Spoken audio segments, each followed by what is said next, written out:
The Rhode Island Regiment was stationed here. It was not up to anywhere near full strength. It probably about a full company, maybe or less, at the Davenport House, which this building represents. A small detachment about that size in the early morning marched down to Pines Bridge, which is a bridge across the Croton River. The planks had been pulled up the night before, and that's the way you usually took care of bridges and crossings. You pull the planks up, because this area was known as the Bloody Ground. This was sometimes called the neutral ground. As a matter of fact, they did say that at the end of the American Revolution, a crow might starve to death flying over Westchester County. It was a pretty area that had been well decimated. Every farm had been raided by both sides. I don't mean that lightly. They somehow survived. And the Rhode Islanders were stationed here for that bridge at Pines Bridge. Matter of fact, the whole regiment was spread along the Croton River. Now, in the early morning, the Lancey's brigade, a mix of Loyalist troops and some British regulars, happened upon Pines Bridge just after these guys had put the planks back. So all of a sudden, they're faced with 200 men. Now, some of it were cavalry, but the key killing part of it is the infantry. Now, would you please look at the palm of your hand? That's the size hole a .75 caliber musket ball makes if it hits a bone and goes out your back. All right. Now the next thing, the mathematics of murder and the arithmetic of death. Here's how this really works. You see them, those are black powder muskets. They are single shot. Everybody smile at me. Let me see your teeth. Good. Welcome to the Continental Army. That means you can bite your cartridge open. Now, you have a weapon. They look like they're fighting rather dumb. As one of my 7th grade students said to me, Mr. Ryan, were our ancestors dumb? I said, what do you mean? Look at this picture. And it was a picture of a Revolutionary War battle. And one line is a bunch of redcoats, another line a bunch of blue coats. They're shooting at each other. He says, you know what, dig a hole. And you're exactly right. Ladies and gentlemen, they are carrying a musket that weighs 10 pounds. It is a smoothbore. It's nothing more than a pipe of steel. The only way to load this weapon is standing up. Oh yeah, you can hang out on a tree if you want to, but it'll take you half an hour to load.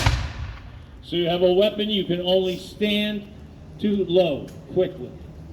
You can only get 3 shots off a minute. My best time has been 3 shots in 57 seconds, and I've been beaten. Now this small squad, there's no way it could hold Pines Bridge.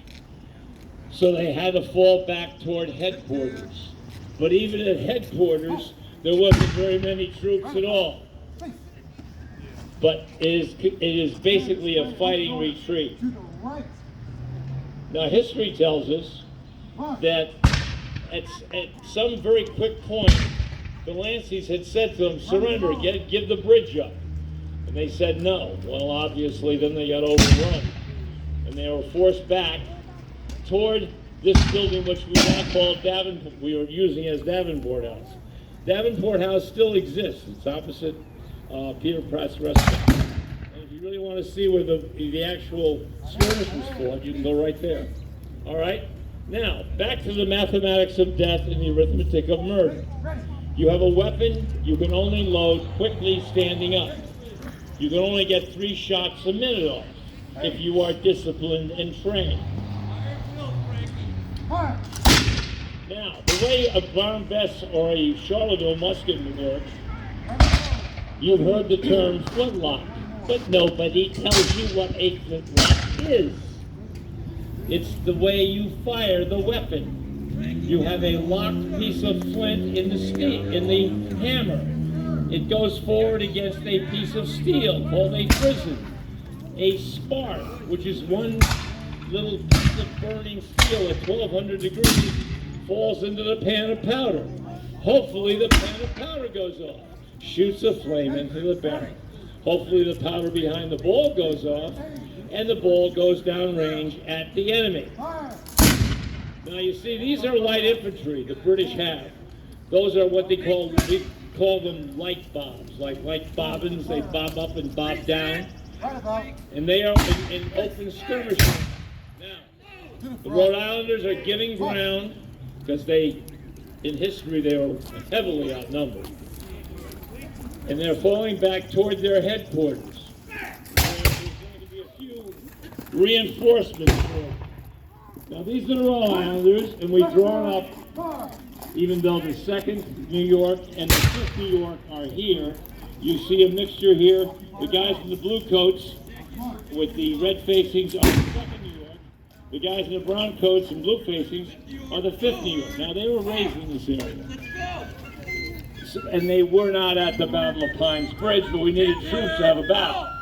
All right? All right, I'm going to get a lot of that way. Yeah, you never know, they might shoot me. Right? All right, now, the 2nd New York is advancing. Again, they're in their ranks because that's the only way you can hit anything. Volley of fire. Okay, I'm going to step behind this. Make sure you elevate. All right, you see the lights coming up. Now they will load sometimes kneeling, but again it takes longer. Hopefully these guys will be able to hold it off for a while. Now, a good volley from the 5th New York. Now lights up, there's a few over there. There's a few Loyalists over there in the trees alongside. Now they're approaching the house, and the Rhode Islanders are trying to hold their head. But it certainly isn't a blockhouse, okay? It's just a matter.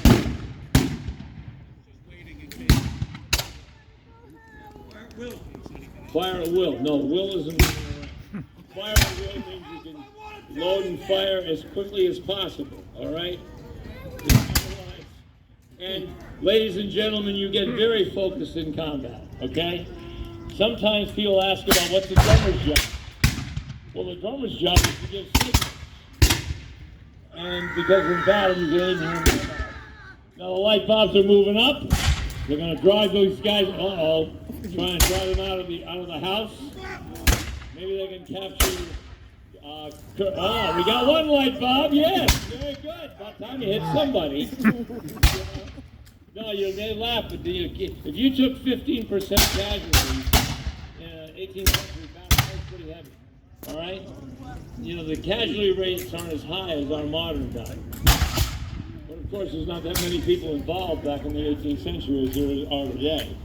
But what you see here, the 2nd's trying to hold this thing. The 5th is holding the center. The Rhode Islanders are in the house because they've got to get the colonel out of there alive and maybe the major. So the headquarters staff is in there. And the light bombs are like the headquarters, which makes it. So, a little firing here.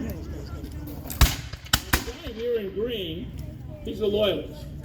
Loyalist troops tend to wear green. Now those are Americans who believe in the crown being the rules of America. And in the beginning of the war, the country was divided really basically 1/3, 1/3, and 1/3. 1/3 were loyalists, 1/3 were crazy rebels, and the middle was in the middle.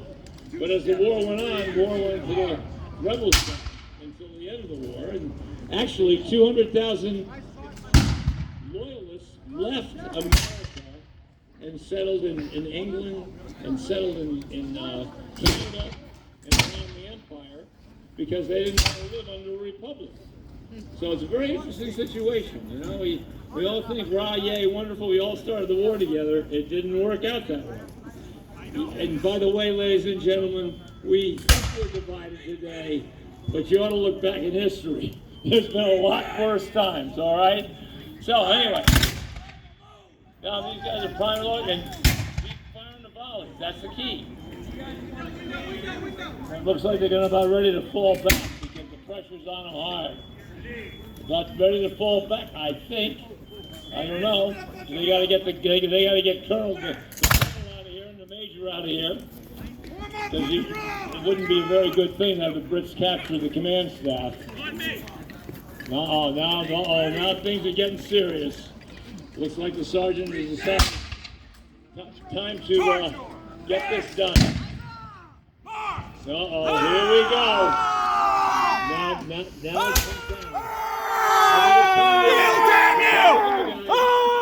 Fall back. Fall back. Now they would have had bayonets on. Now you may wonder what a bayonet is. It's 14 to 18 inches of triangular shaped steel. It's a wonderful weapon. It has 2 blood grooves down the side of it. It's a self-lubricating blade. You do not stab somebody in the chest with it, because if you do, you get your bayonet stuck between their ribs. And while you're pulling that out of his chest, his buddy's putting one into your stomach. Also, it makes a 3-sided puncture wound. So if you're even stabbed in the leg, within about a week, if somehow they don't get it cleaned out enough, you die of what we call tetanus. We have tetanus shots. So, but they called it lockjaw. But it was quite effective. It killed you. All right? Only once in my life, they're going to finish this off, I think. The light bobs have got the headquarters surrounded. The Loyalists are in the back. Looks like it's going to be close to be over. Steady, boys. Steady. I don't know. I think the colonel is still inside. Looks like you got another guy down. Steady. Watch him. I don't know. Those guys have got nowhere to retreat. Unless there's a back door, I'd get out of it myself. But anyway, if you were, wounds were terrible. There's no question about it. Amputation was the answer to a shattered limb. Aha! Notice they've all got their bayonets on. What's that? They're going to take it. They're going to take the house. Yourself, man. Now there's Colonel Greene. They got Colonel Greene. It's over with. Oh well. Rumor has it we will win the war. No, they're not having fun in there, ladies and gentlemen. Also, one of the things that I've done a little homework on, which doesn't mean it's right, it seems that a couple of the black troops that were taken prisoner, and I don't know if this is urban legend, because I can't really track it down. They were taken prisoner, and there's some reference that a couple of the black troops ended up being sold as slaves down in Jamaica. They got them. But the point is, it's hard, because remember, the British had black troops in their regiment. They had the 1st Ethiopian Regiment, raised by Governor Dunmore down in Virginia. So I don't know how much I would believe that. But the truth is, about 1.2% to 1.7% of the Continental Regular Army had black troops in it. Every New York regiment had a couple of black troops in it. So what is interesting about what we are commemorating here, ladies and gentlemen, it wasn't a big battle. It's 35 casualties. Yeah, the colonel got killed. That's kind of important. And the majors. But the idea is this, ladies and gentlemen. We had an army that it wasn't all lily white, okay? It was not. You think they'd get this over with eventually? Really? I mean, come on, guys. But that's what's important about here and what happened at Pines Bridge. I mean, a small unit gets clobbered. There's no question, all right? But it does tell a part of American history that kind of gets lost in the sauce. And the bottom line is, whether you're black, white, or an Indian, Native American, you're still here and you're bleeding, okay? And they did stand together here, and they did something, and that's what's important.